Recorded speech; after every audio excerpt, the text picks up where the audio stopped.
여러분 아까보다 더 큰 박수로 맞이해 주시겠습니다. 여러분 박희란 선생님입니다. 일단 마이크를 내려놓고 해보겠습니다. 소리가 들리지 않으시면 중간에 마이크도 써라 이렇게 얘기해 주시고요. 30분 시간을 제가 시계를 보려고 했는데 저 시계가 제대로 안 맞는 것 같아서 5분 전에 재영쌤이 저에게 신호를 주시면 쭉 가다가 끊겠습니다. 네, 반갑습니다. 네. 오늘 진주교육 진주같이 빛났으면 이라는 주제로 진주교육에 대해서 말을 하고자 합니다. 사실 제가 진주교육에 대해서 이렇게 사람들 앞에서 말할 만큼 거리가 풍부할까 이렇게 돌아보니까 그렇지가 않더라고요. 교육도시 진주, 교육도시 진주라는 말을 흔히 합니다. 제가 어렸을 때 진주는 교육도시라서 이런 말들을 굉장히 많이 들었었거든요. 저는 진주에서 이제 초등학교, 중학교, 고등학교, 대학교를 다 졸업을 하는 바람에 계속 끊임없이 진주는 교육도시야 이런 소리를 듣고 자랐습니다. 그런데 과연 지금 진주는 교육도시인가요? 교수님, 진주는 교육도시인가요? 여전히 교육도시라고 생각하십니까? 그렇습니다. 예. 과거에 교육도시라고 했을 때 진주를 왜 교육도시라고 했을까요? 지나가야 네. 학교가 많아서 이 도시의 규모에 비해서 대학의 수가 많아서 교육도시라는 말을 했다고 들었고 실제로 대학의 수가 이제 도시 규모에 비해서 많은 편에 속했습니다. 근데 요즘 지금 2023년의 기준을 했을 때 과연 대학의 개수가 그리고 중고등학교의 개수가 예전만큼 많은지 그리고 교육도시로서의 역할을 제대로 하고 있는지는 되돌아볼 문제라고 저는 생각합니다. 네, 저는 과거가 떠올랐습니다. 진주의 교육이라고 했을 때 다시 묻겠습니다. 진주의 교육 뭐가 떠오르십니까? 최승재 선생님? 네? 뭐가 떠오르십니까? 때려가지고 서울로. 네, 과거에 때려서 서울로 보내던 교육이 떠오르는 게 저는 당연하다고 생각합니다. 저희가 중고등학교를 다니는 시절에 교육이라고 하면 무조건 인서울을 몇 명 했는지 특히나 서울대학교에 몇 명을 보냈는지가 굉장히 중요했었거든요. 그리고 그 과거의 일들이 지금 과연 변했을까?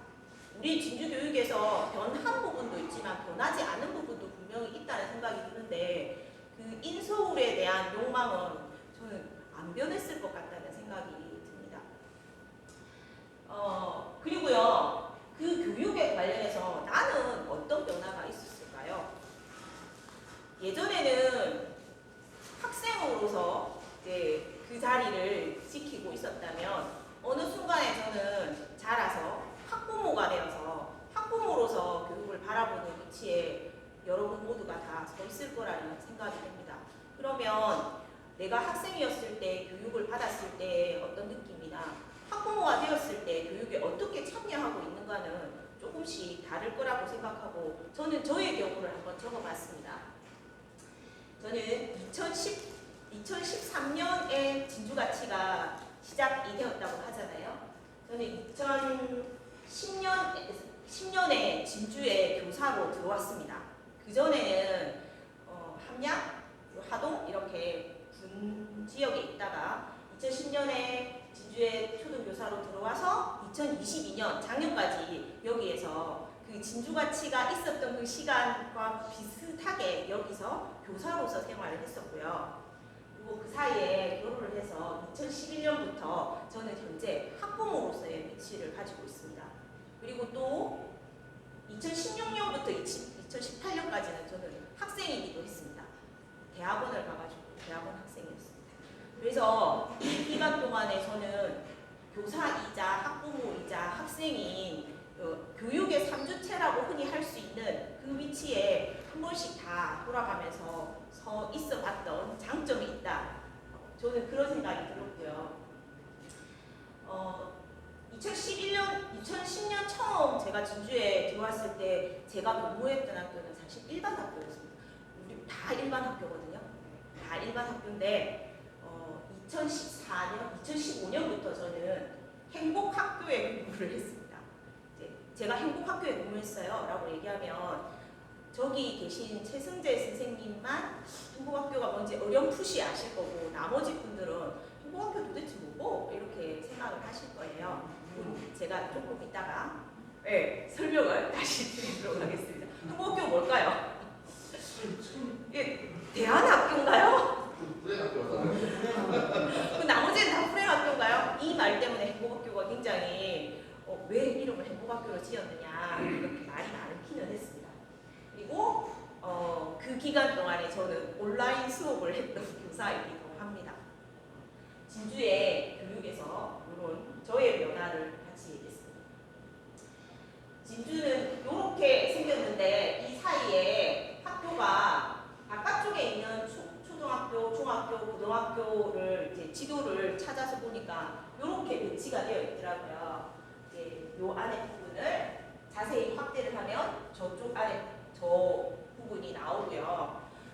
통계적으로 조금 살펴보라는 말씀을 하셔서 통계청에 가서 통계청에서 자료를 살펴봤어요. 저는 초등학교 교사인지라 뭔가 오다가 내려오면 그대로 하려고 노력을 많이 하거든요.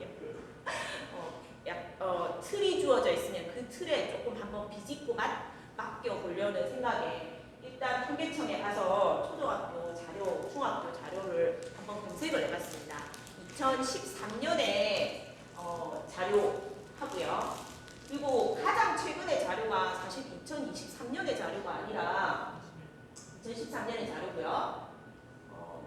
2021년의 자료였어요. 통계청에 올라온 자료는 2021년 자료고 이게 갱신된 게 2022년 9월에 입력이 완료된 자료였습니다. 그 사이에 보니까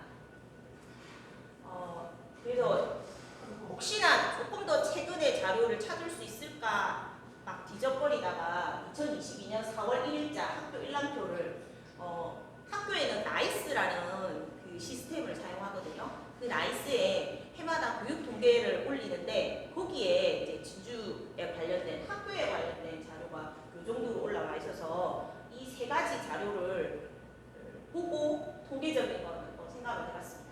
그래서 이렇게 만들었습니다. 2013년에 초등학교 수가 42개였는데 2021년에 45개로 늘었습니다. 진주가 지방 소멸이라 하더만 학교가 늘었네. 이런 생각을 하실 수 있을 거예요. 그런데 중학교는 하나 늘었는데 일반고나 특수목적고, 특성화고, 자율고 이런 부분들이 전혀 변함없습니다. 그리고 여기에 나와 있는 자율고는 어디에서 찾아도 그 학교 홈페이지에 찾아도 자율고가 어딘지 알 수가 없으실 거예요. 진주의 자율고는 어디일까요? 예고 특수목적고입니다. 네. 어디일까요? 진주에 자율고가 있었다고요? 예, 진주고등학교가 자율고입니다. 진주고등학교랑 진양고등학교가 2012년에 자율고등학교로 지정이 되어 있고, 예, 그 자사고에 이렇게 대비되게끔 공립학교에서 자율고등학교를 지정했던 학교가 이제 진주에 두 군데가 있고, 이게 분류상으로는 자율고라고 되어 있지만 실제 학교 홈페이지를 찾거나 그리고 교육청 홈페이지에 들어가도 모두 다 일반 학교로 되어 있습니다. 일반 고등학교.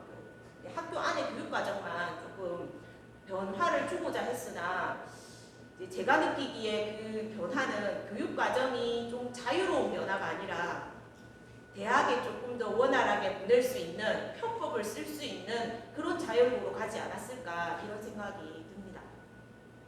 그리고 저희가 이제 기타 학교에 이제 꿈키움 중학교가 각종 학교라는 식으로 들어가 있거든요. 네, 학교가 대한학교가 조금 생기기 97년, 98년부터 이제 전국에 대한학교가 생겼고, 그리고 이제 2000년대 후반에 오면 이제 공립에서 대한학교가 조금씩 생기기 시작했어요. 경남에는 대안학교 사립 간디고등학교가 대표적으로 있지만 공립형 대안학교가 태봉고등학교가 있고요. 진주 안에 꿈키움 중학교가 있습니다. 그리고 그 외에 이제 저는 보고 깜짝 놀랐던 게 대학원의 개수였거든요. 진주 교육도 심한데 대학원이 어디 있을까? 우리가 18개나 되는 대학원 어디서 찾지? 이렇게 생각했더니 대학교 이쪽에 이렇게 경영대학, 교육대학, 사회과학대학 여기에서 운영하는 대학원들이 다 개수로 쳐지더라고요. 저는 이거 보면서 제가 공부를 좀 했습니다. 그리고 이제 학급수를 보시면 초등학교 학급수가 늘어나고 있습니다. 857개에서 이제 900개가 넘게끔 되어 있거든요. 여기는 인구가 늘어서라기보다는 학급당 인원수가 조금씩 아주 미세하나가 조금씩 줄고 있어요. 예를 들면 예전에 2013년에는 한 학급당 인원이 한 반에 28명, 29명이 있어도 오케이였거든요. 지금 2023년에는 24명, 25명까지 떨어졌어요. 근데 이제 혁신에 있는 충무공초등학교나 또는 갈전초등학교 같은 경우에는 실제로 행복학교를 하고 있어서 한 반에 23명까지 인원을 떨어뜨릴 수 있음에도 불구하고 과밀이 된 이유는 교실을 더 지을 수 없어서 그렇다고 제가 들었거든요. 그리고 여기 학교 수가 늘은 데에 이제 진주에 2000년대 이전까지 굉장히 많은 학교가 폐교가 되었어요. 단목 초등학교, 또 가장 최근에 폐교된 데가 한평초등학교, 그리고 사봉초등학교, 무슨 분교장, 이반성초등학교, 분교장 이렇게 작은 학교들이 다 폐교가 되고 갈전초등학교도 실제로 폐교가 되었다가 저 혁신도시가 들어서면서 다시 재개교를 한, 그러니까 그 사이가 떠 있는 그런 경우라고 보실 수 있거든요. 그리고 이전되어 있는 학교도 굉장히 많습니다. 그리고 학생 수를 보시면 생각보다 학생 수가 그렇게 많이 늘지가 않았어요. 초등학교 학생 수를 보시면 그리고 이제 실제 특성화 고등학교에 가는 학생 수를 보시면 학생 수가 굉장히 많이 줄었다는 걸 알 수 있을 거예요. 그래서 이런 자료들을 보면서 저는 공부를 하면서 제가 이렇게 생각을 했습니다. 무슨 변화가 있었을까 생각을 해보니까 유치원과 초등학교는 학교 수, 학급수, 학생 수가 모두 다 증가했습니다. 증가한 데에는 아까 말씀드렸듯이 한 학급당 인원수가 조금씩 미세하게 줄어든 것도 있고요. 실제로 혁신도시 내에 좀 과밀이라고 생각될 만큼 아이들이 몰렸던 것도 큰 몫을 차지했습니다. 그리고 중학교는 학교수는 증가했으나 아주 하나 정도 증가했지만 학급수와 학생수는 오히려 감소했습니다. 그러니까 중학교를 올라오면서 초등학교 다닐 때는 진주에 있었는데 중학교부터는 진주에 머무를 만한 이유가 없어진 사람들이 생겼다는 거죠. 그리고 이 변화가 고등학교에 가면 훨씬 더 커진다고 보여집니다. 그러니까 학교 수는 변화가 없는데 학급수와 학생수가 이렇게 들쑥날쑥 굉장히 변화가 많았어요. 이런 얘기를 들었거든요. 인문계 고등학교에서 내신을 조금 잘 받기 위해서는 진주시내 인문계 고등학교에 남아있으면 불리하다. 이런 소리를 들은 적이 있어요. 그래서 실제 그게 맞는가? 이런 생각이 들었는데 중학교에서 고등학교를 진학할 때쯤 돼서 어중간하게 공부하는 아이들은 산청고등학교, 함양고등학교, 약간 그 시군 쪽에 있는 기숙형 고등학교로 빠지는 경우도 굉장히 많다라고 들었고 실제 제 주변에서도 저는 두 아이를 간디고등학교, 대안학교를 보내서 저 고등학교에 아이가 책정이 되지 않거든요. 그런 것처럼 대학을 위해서 고등학교를 진주가 아닌 다른 곳으로 보내어서 이제 더 많이 분산이 되지 않았을까 이런 생각이 듭니다. 그 변화에 이제 그 초등학교의 수는 조금 늘었는데 점점 더 중학교, 고등학교 가면서 줄어드는 이유 중에 하나가 공공기관의 이전 가족들이 이런 생각을 하고 있는 거예요. 아이가 어렸을 때는 진주에 와서 지방에서 애를 키워도 된다. 적어도. 그래서 공공기관이 이전되어 있는 충무공동, 그리고 이제 초전동, 그리고 이제 신안병거지구에 새로 생긴 학교에 공공기관 자녀들이 조금 다니고 있어요. 다니는데 대부분 이제 초등학교 저학년이거나 고학년에 올라가면서 이제 한 5학년쯤 되니까 전학을 보내야 되겠어요. 또는 중학교 올라가면서 이제 서울이나 경기 쪽으로 가야 되겠다. 이렇게 실질적으로 이야기를 하는 가정이 제법 많습니다. 저는 이제 그 사이에 갈전초등학교에서 4년, 충무공초등학교에서 4년 이제 그 혁신도시 안에 있는 초등학교에서 근무를 했거든요. 그러니까 제가 만난 아이들이 저렇게 공공기관에 있는 자녀들이 많았었고 5, 6학년 되니까 전학을 그렇게 가더라고요. 지방은 교육 여건이 조금 부실하기 때문에 초등학교는 조금 놀면서 가더라도 뒤처지지 않으려면 적어도 중학교부터는 서울 가야 된다 이렇게 생각을 하시더라고요. 그리고 중학교 이후에 그래서 진학 학력 인구의 변화가 그렇게 된다고 생각이 들고 고등학교 진학 형태가 굉장히 다양화된다는 거 제가 아까 전에 말씀드렸듯이 내신을 위해서 희숙형 학교 간외로 간다거나 아니면 특성화 고등학교로 진학가는 그 특성화 고등학교의 학급수나 학생 수가 굉장히 줄었잖아요. 그것처럼 진학률은 조금 더 저하되고 특목고나 자율고로 가고자 하는 의지가 많다는 거죠. 진주는 이제 고교 평준화 때문에 중학교에서 고등학교 갈 때 뺑뺑이 돌리잖아요. 그래서 어느 학교로 갈지에 대한 것도 굉장히 큰 이슈이고 특히나 어떤 방식으로 고등학교 가는지는 아시죠? 중학교 3학년 동안 그 내신 등급 중에서 1등급부터 10등급이 나왔으면 그 안에서 진주고등학교의 1등급, 2등급, 3등급, 4등급 이런 식으로 등급을 조금 좀 비슷하게 맞추어서 보낸다고 해요. 그럼에도 불구하고 이제 혁신도시 안에 이제 그 충무공동에서는 지금 진양고 고등학교 하나밖에 없으니까 고등학교를 하나 더 만들어 달라고 끊임없이 그 안에서 요구를 하고 있거든요. 중학교도 마찬가지로 지금 문산중이 이설을 해왔고 대곡중이 이설을 해왔는데 중학교 모자란다고 조금 더 중학교를 조금 넉넉하게 해달라 하든가 아니면 충무공동 안에서 다 진학을 할 수 있게 요구를 하고 있는 그런 실정이기도 합니다. 이제 통계로 봤을 때는 저는 저 정도를 발견을 할 수 있었는데 혹시 더 발견한 거 계신가요? 넘어갈까요? 그 외에 이제 또 어떤 변화가 있는지 제가 이제 수치상으로의 변화는 그렇지만 제가 실제 10년 정도를 근무하면서 교사, 학부모, 학생으로서 느꼈던 변화를 한번 찾아보았습니다. 첫 번째는요, 초중고 중심 학교가 변화가 됐다는 거예요. 예전에 배영초등학교가 어디 있었습니까? 제일 처음에. 시내. 예, 시내에 있었습니다. 그리고 시내에 있을 때도 굉장히 큰 학교였다가 점점 더 도시 공동화로 인해서 줄어들어서 지금 신안동, 평거동 쪽으로 이전을 했고 98년, 99년 이쯤 이슬을 처음 옮겼을 때는 신안초등학교, 배영초등학교 굉장히 인구가 아이들이 많아가지고 과밀학급이었었거든요. 그런데 이제 요즘은 배영초등학교 또 작아졌어요.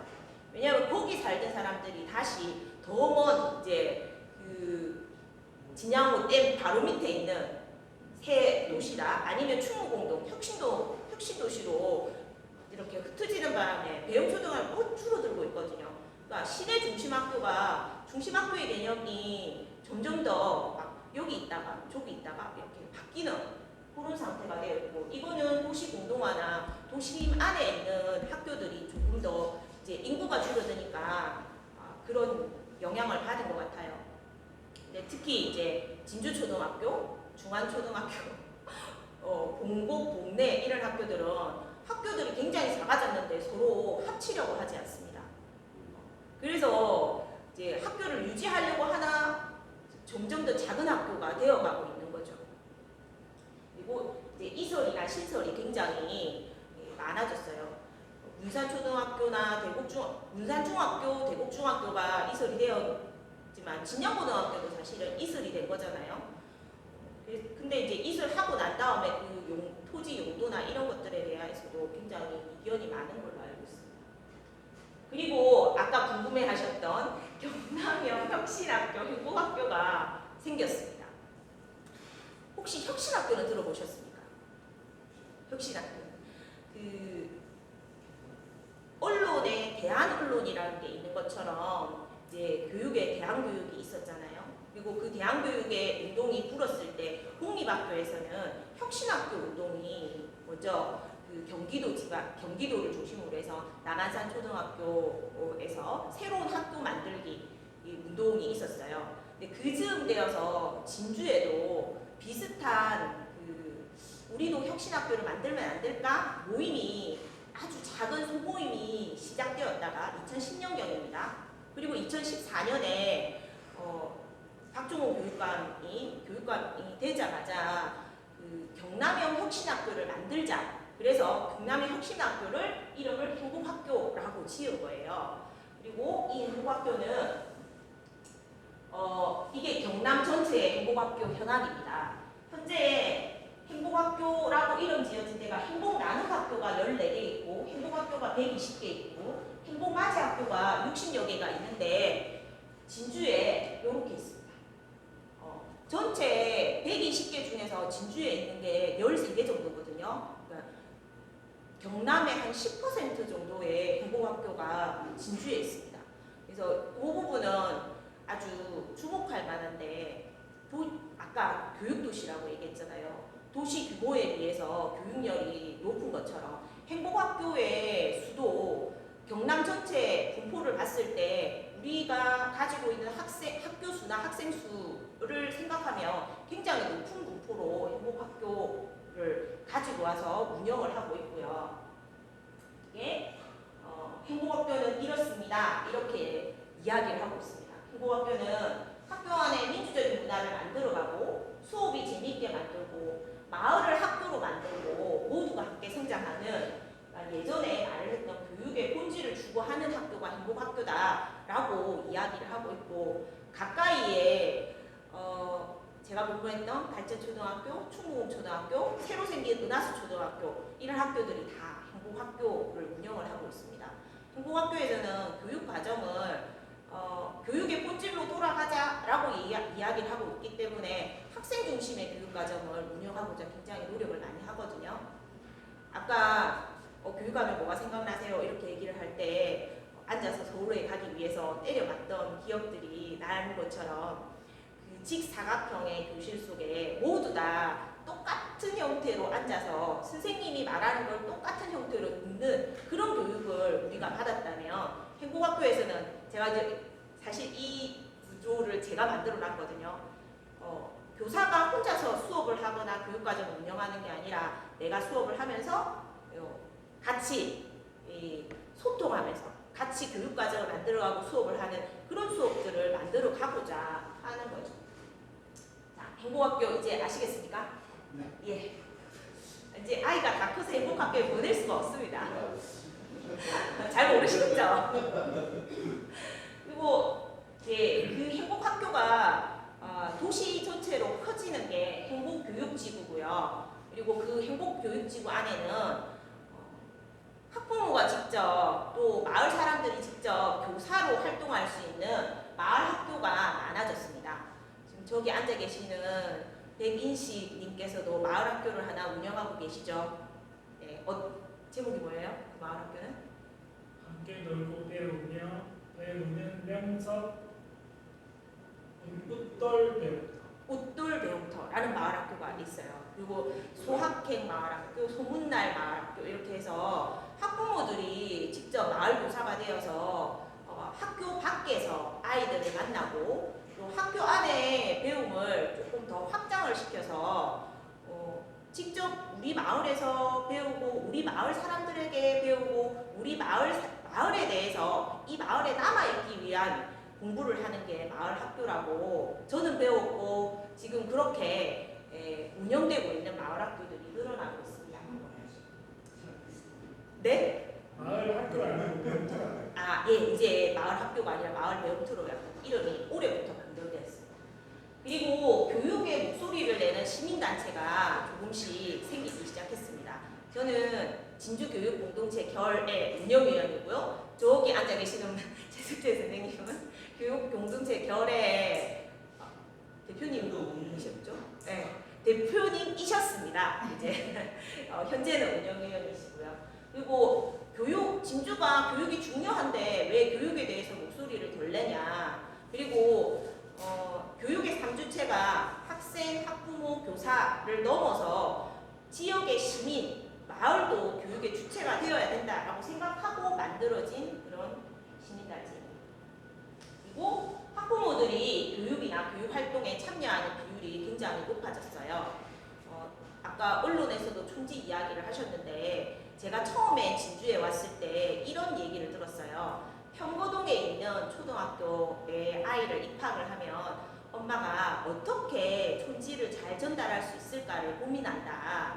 그래서 그 고민 중에 하나가 선생님 책상 위에 요구르트를 한 개씩 위를 1년 내내 배달을 시킨다. 이런 얘기를 들은 적이 있거든요.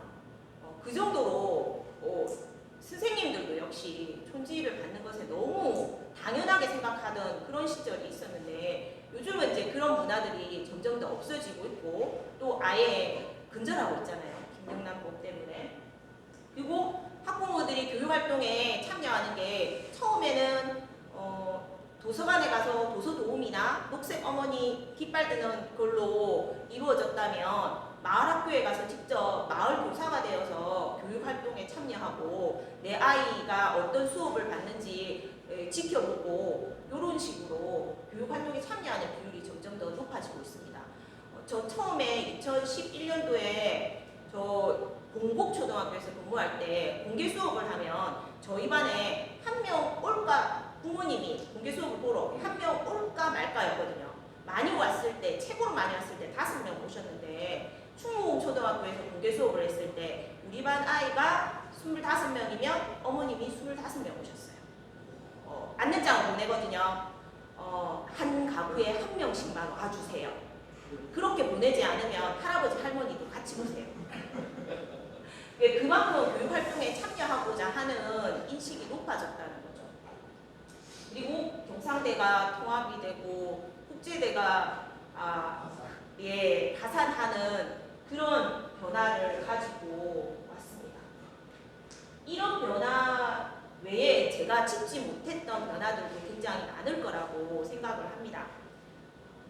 그리고 제가 이 질문을 여러분에게 드렸거든요. 진주가치는 진주교육에 대해서 저는 진주가치에 가입한 지 2년, 3년 정도밖에 되지 않아서 도대체 진주가치가 그러면 진주교육에 대해서 뭘 했는지 궁금해져서 여쭈어 보았더니 답이 여기에 왔었어요. 이거는 제가 생각을 한번 해봤습니다. 혹시 진주가치는 무상급식 중단에 대한 입장이 있었나요? 네, 그러면 교육에 대해서 한마디 하신 겁니다. 그리고 청소년 인권조례 운동에 그 조례 제정하는데 참여를 했었고 아수나루 후원금을 지원한 일이 있다 이렇게 얘기했었는데 혹시 아수나루가 어디 무엇인지 아십니까? 예, 아시면 지나가도록 하겠습니다. 그 외에 어떤 일을 하셨을까요? 제가 알지는 못하지만 혹시 지금 생각나는 거 한번 얘기해 주실래요? 이식 대표님. 학원장을 개원으로. 예. 자, 사교육계의 거두를 회원으로 거두어 들이시는 건가요? 예. 저 공교육, 사교육, 대안교육에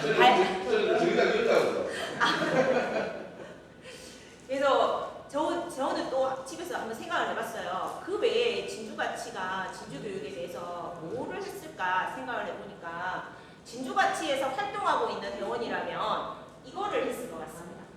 우리는 각자가 다 학부모로서 제 역할을 하는 참여를 했을 것 같습니다.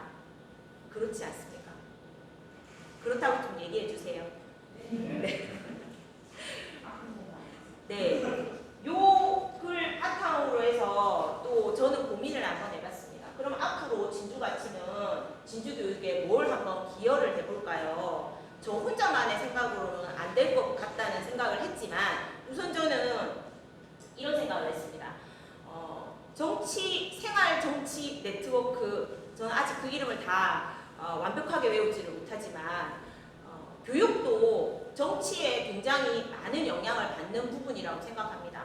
특히나 정권이 바뀔 때마다 교육부 장관님께서 바뀌시고 그럴 때마다 교육 정책이 엄청나게 많이 바뀌거든요.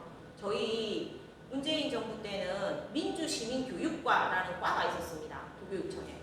그거 이제 체육, 예술, 건강과로 바뀔 예정입니다.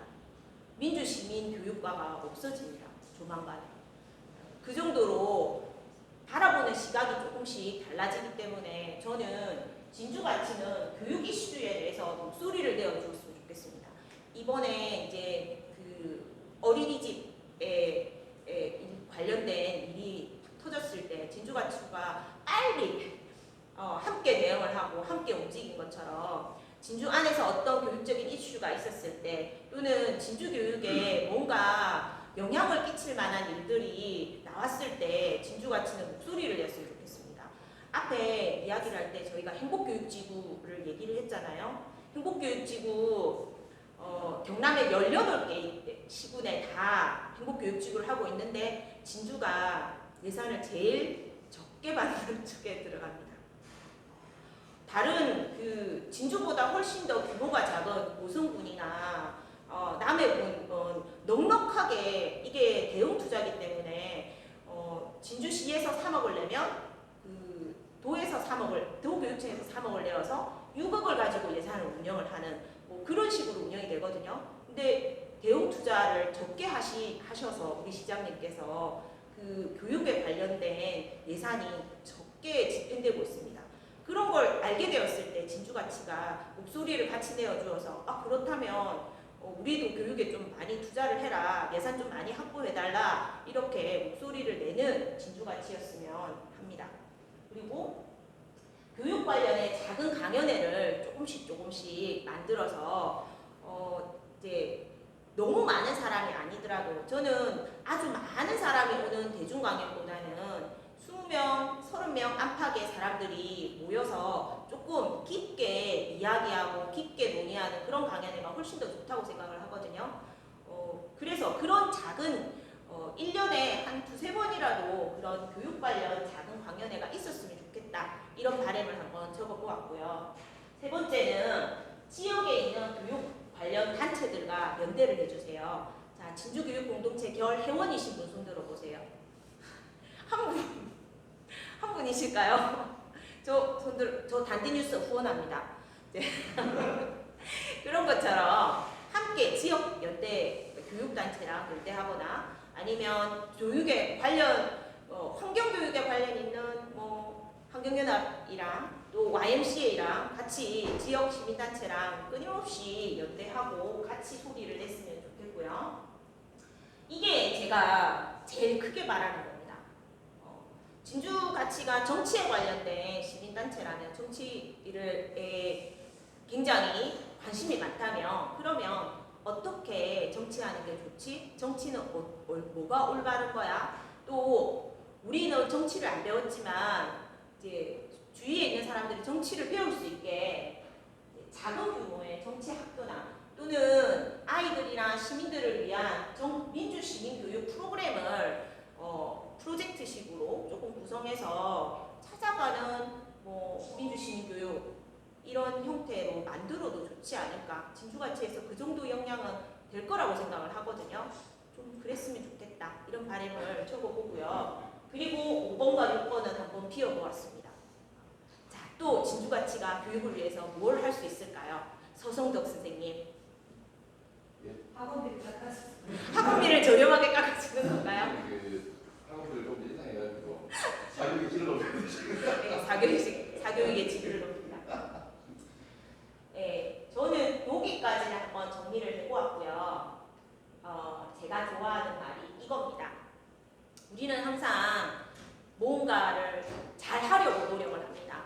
그래서 그 잘 하려고 노력하는 것에 얽매여서 자꾸 나 스스로를 채찍질하고 또 내가 속해 있는 여러 단체를 막 당금질을 하고 이렇게 하고 있는데 잘하고 있는지는 모르지만 우리가 이런 하나의 조그만 노력들을 한 발짝 한 발짝 하는 동안에 조금씩은 잘하고 있을 거라는 그런 생각을 하고 있습니다.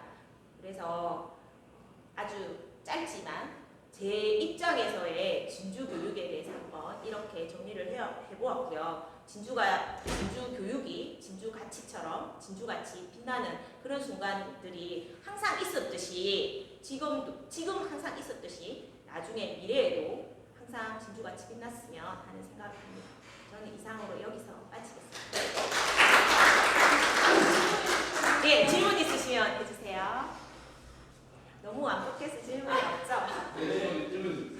나 진짜 너무 무서운데. 가격대를 내드렸어요. 네, 말씀해 주세요. 굉장히 제가 요즘에 좀 약간 혼란스럽다가 네. 나름대로 결론을 내리거든요. 뭐냐면 아까 이제 진주 교육도시 말씀하셨는데 학교 수도도 있지만 그때 교육도시인데 진학률이었어요. 그러니까 맞죠. 1년에 한 200명씩을 쏠려고 보내는 그런 시기였죠. 그렇죠. 굉장히 힘들죠. 그러니까 전국에서 몇 손가락 그 정도로 진학률이 우수하게. 근데 제가 요즘 상당히 예를 든 게 뭐냐면 작년에 중앙고등학교의 학생이 학교장 추천 전형으로 지역 추천 전형으로 의대 원서를 썼는데 그러니까 학교장이 추천을 해서 전교 1등과 이걸 썼다는 게 서울대 의대가 아니라 지방대 의대를 썼는데 두 명 다 떨어졌어요. 그러니까 서울대 의대를 못 가게 아니라 중앙고등학교 전교 1등이 지방대 의대도 못 가는 수준이 지금 진주 진학의 현실이다. 네. 예, 그리고 왜냐면 중앙고등학교도 어디든 진주에서 전교 1등을 하거든요. 초등학교 4학년부터 고3 때까지 공부 외에는 아무것도 안 돼. 정말. 그렇습니다. 그런데 그렇게 열심히 했음에도 불구하고 지방대 의대를 못 가는, 전교 1등이 지방대 의대를 못 가는 이 처참한 현실을 우리가 어떻게 봐야 되는가 그런 생각하거든요. 네. 그 중에 그 2등했던 걔는 잠시 나한테 영어 공부를 같이 했던 친구이기 때문에 와 이거 난감하더라고 정말. 자 그러면 지금 이제 우리가 그 청교육, 대학교육 큰 좋은데 초등학교까지 아닌가 진학에 부담이 없는 초등학교까지 가면 중학교 가서 어떻게 할 건데 고등학교 가서 어떻게 할 건데 그러면 걔들이 전교 1, 2등이 지방 의대에 들은 이유가 뭐냐면 예시를 1등급이죠. 왜 들었겠습니까? 수능 체제를 모를 정도예요. 수능 체제를 모른다 말은 그 정도로 여타 저 대도시에 있는 학생들보다 공부를 못한다는 게 수준이 떨어진다는 거예요. 그러니까 전교 1등이 수능 체제를 못 맞추는 게 지금 진주 교육의 현실이거든요. 그러다 와닿는 그런 현실이 있는데 우리가 과연 성교육, 인류교육 그 실체가 뭐냐 도대체. 자, 공부하고자 하는 욕망, 아들을 좋은 연봉을 받게 해주시고 부모의 욕망, 의대 보내주는 부모의 그 욕망을 우리가 비난할 수 없는 거예요. 네. 그럼 우리가 그 공부하는 애들을 위해서 우리가 과연 뭘 해줄 것이 어떠냐는 대학 안 가면 되지. 경제 가지 마. 맨날 그 정신승리 할 것이냐. 과연 그 공부하고자 하는, 열심히 하고자 하는 아이들이 열심히 하던 아니 집중에서 태어났기 때문에 원하는 학교를 못 가는 이 현실을 우리는 정말 진지하게 보면 됩니다. 그렇거든요. 그래서 서울에 있는 지금 대추나 강남에 보면 웬만한 학원들은 항상 가면 그렇게 초등의대만. 그러니까 초등학교 때부터 의대 준비를 해야만 의대를 가는 게 현실. 그게 극성이 아니고 현실이에요. 그러니까 초등학교 때 영어를 끝내고 중학교 때 수학을 끝내고 고등학교 가서 정리해가지고 의대를 가는 거죠. 그러니까 영어 수학을 끝내지 않고 고등학교 가서 영수를 공부해서 의대를 가면 불가능합니다. 그래서 지금 우리 촌놈들이 이 지방에서 태어났기 때문에 대학 진학을 어느 데를 가지 못하는 그 교육 차별이 아니라 이 입시 제도의 차별, 이렇게 큰 차별이 있거든요. 차별 당하고 있거든요. 저도 상으로 그런 것들을 우리 진주에 있는 아이들이 열심히 해서 좋은 데를 가고자 하는 거기에 대해서 우리가 어른들이 뭘 해줄 것인가. 이건 공사교육의 문제가 아니라 정말 우리가 어른으로서 열심히 하고자 하는 애들에게 뭘 해줄 것인가. 거기에 대한 진지한 고민이 나는 있어야 되잖아요. 항상 그런 생각을 하거든요. 그것은 제가 질문의 답을 해결할 수 있는 부분이 아니기 때문에 진주가치에서 작은 토론회를 만들어서 한번 진지하게 고민했으면 합니다.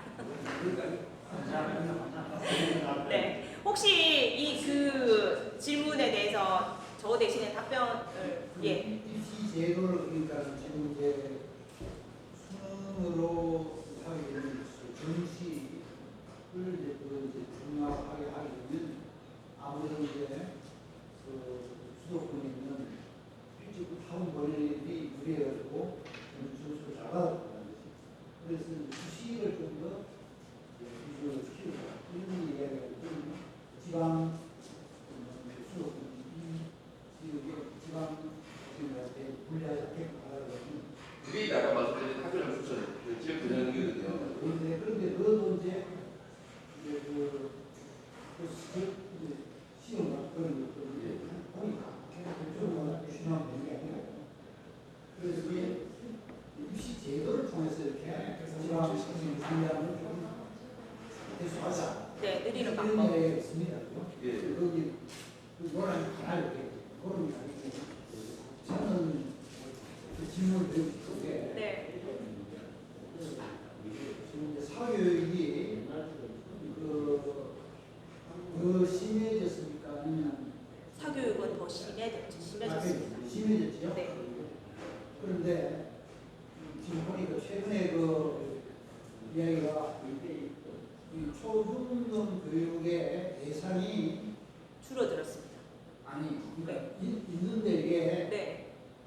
이제 다 학교에 다 못 쓰고 남는다는 거야. 이런 이야기가 언론에 또 됐어. 그래서 그 돈 일부를 대학 쪽으로 돌리자. 이런 이야기가 있었거든요. 그 부분은 그 실제로 학교에서 예산을 운영하지 못해서 다 못 쓰지, 다 못 썼다. 뭐 이거는 있지 않은 일이고요. 그런데 네. 학생 수는 주는데 이게 돈은 늘어나니까 네. 줄여서 이걸 대학 쪽으로 돌리자 이런 이야기 있었거든요. 그렇죠. 예. 그런데 나는 그걸 보면서 뭘 느끼냐면 물론 이제 뭐 시설 증가한다든가 그런데 투입하면 되겠죠. 쓸 수 있겠죠. 그런데 사교육이 번창하는 게 보고 그걸 보고서 사람들이 공교육을 질을 개선해서 사교육을 안 해도 되도록 해야 되겠다. 이걸 다 정답을 얘기하거든. 맞아요. 네. 그렇죠? 그렇게 정답을 얘기하고 있습니다. 이야기하고 있지 않습니까? 네. 그걸 하고 있잖아요. 현실은. 그런데 그러면 어떻게 그런 공교육의 그 내용을 사교육 필요 없이 할 수 있느냐? 그 내용에 대해서는 이야기가 나는 잘 접하는 것도 없다는 말이에요. 네. 그런데 제가 시 보는데 요즘 이제 청소년기에는 이 예능이라든지 그다음에 이 신체 활동 굉장히 사실은 필요하죠. 필요하잖아요. 그런데 학교에서 그걸 제대로 안 해주면 결국은 학원에서 그걸 한다. 학원에서 쓰는 게 입시 공부 안 하는 거고 이 정서적인 거라든지 신체 활동을 학원에서 되겠어요. 그렇지 않습니까? 그러면 그거를 학교 쪽으로 이렇게 학교에서 그걸 소화를 할 수 있지 않느냐. 또 이제 그런 가르칠 수 있는 암사 이런 사람들을 학원에서 가르치니 학교에 가르치나 같잖아요. 그러면 그 예산 일부를 그런 쪽으로 하려고 하면 학원에 덜 보내고 학교에 아주 방과후 교육을 더 충실히 한다든지 이렇게 할 수 있지 않느냐 이런 생각이 드는 거예요. 그게 그렇지. 그런데 이게 왜 안 이루어지는지 그리고 또 그런 걸 하는 움직임이 좀 이렇게 있는지 있었는지 있었다면 왜 잘 안 되는지 뭐 이런 거. 우선은 학교 안에 이제 방과후 학교가 이제 프로그램이 들어와 있고 학원식으로 해보고자 해서 방과후 학교를 굉장히 많이 늘렸었거든요. 한때는. 그런데 이제 들어오는 방과후 학교의 강사들을 우리가 업체에 소속되어 있는 방과후 학교를 데리고 오는 게 아니라 개인이 방과후 강사 어떤 이제 자격을 갖추어서 들어오게끔 그렇게 구성이 되어 있어요. 그러면 업체 이제 처음에는 이제 업체도 들어오게 되어 있었는데 업체가 들어오면 이제 방과후 강사에게 가는 수수료보다는 업체가 수수료를 더 많이 떼어서 오히려 착취 구조를 더 만든다고 해서 학교가 그 부분을 금지를 하고 개인이 들어오라고 하니까 이제 개인에 대해서 한 해 한 해 이 개인에 대한 강사 긍정의 문제가 되게 컸었고, 그리고 이제 학교 안에는 솔직히 얘기하면 수준 차가 굉장히 많이 나잖아요. 아이가 잘하는 아이가 있고 좀 덜하는 아이가 있고, 그 수준 차이를 메꿔가면서 방과후 학교를 운영할 만큼의 어떤 인력풀이나 이런 것들이 굉장히 부족했어요. 그리고 학교 안에 그 방과후 학교가 들어옴으로 인해서 그러면 이제 학교 안에 어떤 누군가가 그 업무를 또 해야 되는 거예요. 1년에 한 번씩 방과후 강사를 이렇게 고용을 해야 되고, 그걸 유지하기 위해서 한 달에 한 번씩 수강료를 계산을 해야 되고, 이런 것도 이제 교사의 업무가 되어버리니까 교사들은 방과후 학교를 학교에서 또 빼버리고 싶어 하는 거죠. 전체적인 흐름이 들어왔다가 너무 강사가 우리가 생각했던 그런 수준하고 좀 안 맞으니까 학교에서는 또 그 부분이 에러였다가, 또 우리가 업무가 늘어나니까 그 업무를 또 빼고 싶었다가, 이런 이제 복잡한 문제가 생겼고, 그래서 방과후 학교를 아예 학교 밖으로 빼내서 또 다른 이제 학원식의 어떤 그걸 하면 되지 않을까. 지자체에서 직접 방과후 학교를 운영을 해서 배움터를 했으면 좋겠다. 이런 것까지 지금 논의가 나가고 있는 거죠. 방과후 학교를 초등학생들이 아니고 중고등학생들이 네, 그건 원할까요? 본인들이? 안 원합니다. 그렇죠. 네. 수요 조사를 하면 수요도 떨어집니다. 학교에서 수업 듣는 걸 싫어합니다. 왜 내가 그러니까요. 왜냐면 학원 선생님들, 학교 선생님들의 질이 많이 떨어진다. 마음이 아프다. 질이 많이 떨어진다. 그 질은 뭐냐면 자기들이 대학을 가기 위한 지식을 또는 정보를 주는 데 대해서 질이 많이 떨어진다고 보는 거예요. 그래서 학생들 자체가 학교를 가는 걸 별로 안 좋아합니다. 학교 수요 조사를 좀 떨어져.